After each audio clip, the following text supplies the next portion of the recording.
یوم عاشورہ 10 محرم کو یہ دعا پڑھ لو، 1 سال تک موت نہیں آئے گی، 1 سال تک زندگی کا بیمہ ہو جائے گا اور 1 سال تک موت نہیں آئے گی۔ ہم نے جو ہے گاڑیوں کے بیمے سنے تھے، کار کے بیمے سنے تھے، بچے وغیرہ کے FD وغیرہ کے بارے میں سنی تھی کہ کروا لینے سے جو ہے شادی وغیرہ میں سہولت ہو جاتی ہے، آسانی ہو جاتی ہے۔ لیکن نیٹ پر ایک چیز بہت ہی ٹرینڈنگ میں چل رہی ہے ابھی، بہت ہی، کہ یہ دعا پڑھ لو یوم عاشورہ کے دن، 10 محرم کے دن، تو 1 سال تک موت نہیں آئے گی، 1 سال تک۔ بتائیے، یہ چیز بالکل ہے حدیث اور قرآن کے خلاف۔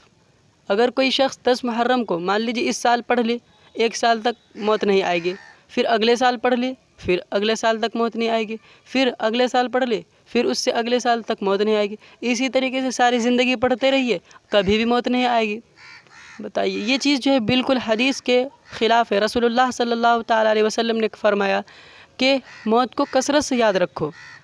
موت کو جب انسان کثرت سے یاد رکھتا ہے، یاد کرتا ہے، تو نیکیاں کرنے کو دل کرتا ہے اور آخرت کی فکر ہوتی ہے۔ اور جب انسان یہ دعا پڑھ کر یہ سوچے گا کہ اب تو اسے موت نہیں آئے گی، تو وہ بے فکر ہو جائے گا، گناہوں سے بے فکر، ہر چیز سے بے فکر ہو جائے گا۔ تو اللہ تعالیٰ کہتے ہیں کہ موت کو ہمیشہ یاد رکھو۔ رسول اللہ صلی اللہ تعالیٰ علیہ وسلم جب بیت الخلاء سے نکلتے تھے تو فوراً تو صحابہ کرام نے عرض کیا، یا رسول اللہ، وضو خانہ تو قریب ہی ہے۔ تو رسول اللہ صلی اللہ علیہ وسلم نے فرمایا، کیا پتہ اس درمیان میں ہی موت آ جائے، موت کی کوئی گارنٹی نہیں ہے۔ میں یہ نہیں چاہتا ہوں کہ میری موت جو ہو وہ بغیر وضو کے ہو، باوضو، یعنی وضو کی حالت میں میری موت ہو۔ تو بتائیے، اب یہ کیسے کہہ رہے ہیں، نیٹ پر یہ ٹرینڈنگ میں چل رہی ہے ایک دم، کہ 1 سال تک موت نہیں آئے گی، بے فکر 1 سال تک۔ صحابہ کرام جب نماز پڑھا کرتے تھے تو ایک سلام پھیرنے کے بعد دوسرے سلام پھیرنے تک کی امید نہیں ہوتی تھی، کیا پتہ موت آ جائے اس درمیان میں۔ تو مطلب اتنا خدشہ تھا صحابہ کرام کو۔ اور اللہ کے نبی صلی اللہ تعالیٰ علیہ وسلم نے فرمایا کہ عقل مند شخص وہ ہے جو موت کو کثرت سے یاد رکھے، موت کو کثرت سے یاد کرے۔ اور ایک مرتبہ صحابہ کرام جو ہے ایک مجلس میں ہنس رہے تھے، تو رسول اللہ صلی اللہ علیہ وسلم نے کہا، جب نظریں پڑی تو کہا کہ اگر تم موت کو کثرت سے یاد رکھو تو تمہاری یہ جو ہنسی ہے یہ پھر نہیں آئے گی، اس طریقے سے تم نہیں ہنسو گے بے فکر ہو کر کے۔ تو رسول اللہ صلی اللہ علیہ وسلم نے تو ہمیشہ موت کو کثرت سے یاد رکھنے کی تعلیم دی ہے ہمیں۔ تو یہ جو آج ٹرینڈنگ میں ایک دم نیٹ پر چل رہی ہے یہ باتیں کہ یہ دعا پڑھ لو 1 سال تک موت نہیں آئے گی، پھر تو یہ رسول کی تعلیم کے، قرآن کی تعلیم کے بالکل خلاف ہے۔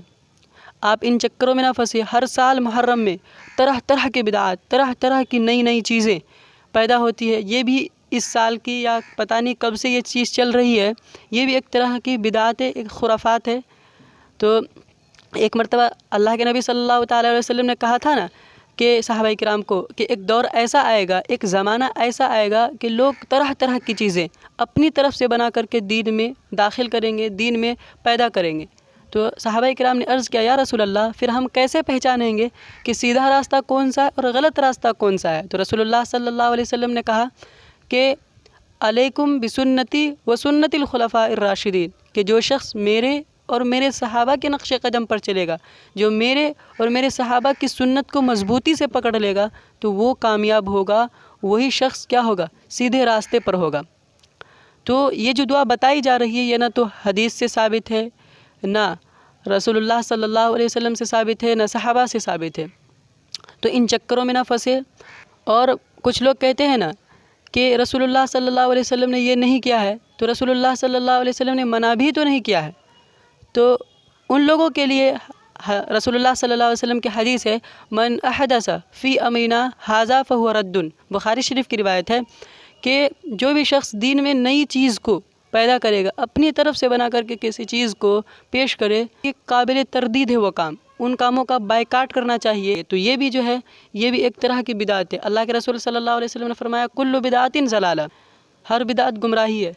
تو ہر سال جو ہے محرم میں نئی بدعت، نئے طرح طرح کی چیزیں چلتی ہے، تو اس سال بھی یہ چیز چلی گئی ہے۔ تو اس چیز پہ بالکل دھیان نہ دے، دھیان اس چیز پہ دے جو رسول اللہ صلی اللہ علیہ وسلم نے کہا ہے۔ دیکھیے فرض نمازیں، ان فرض نمازوں کے بارے میں رسول اللہ صلی اللہ علیہ وسلم نے بہت ہی تاکید کے ساتھ کہا ہے۔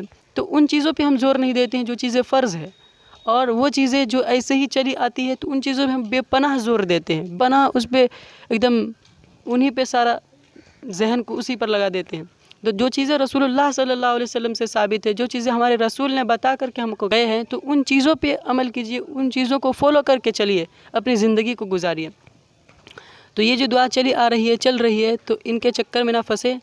مجھے امید ہے کہ اب آپ کو سمجھ میں آ گئی ہوگی، یہ دعا جو ہے بالکل رسول کی تعلیم کے خلاف ہے، تو نہ صحابہ سے ثابت ہے، نہ رسول اللہ صلی اللہ علیہ وسلم سے ثابت ہے، کیونکہ رسول اللہ صلی اللہ علیہ وسلم نے فرمایا کہ وہی شخص کامیاب ہے جو میرے اور میرے صحابہ کے نقش قدم پر، میرے اور میرے صحابہ کی سنت کو مضبوطی سے پکڑ لے۔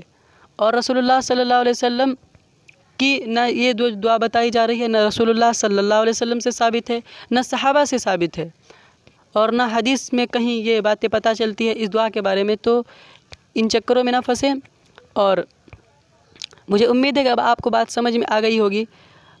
السلام علیکم ورحمۃ اللہ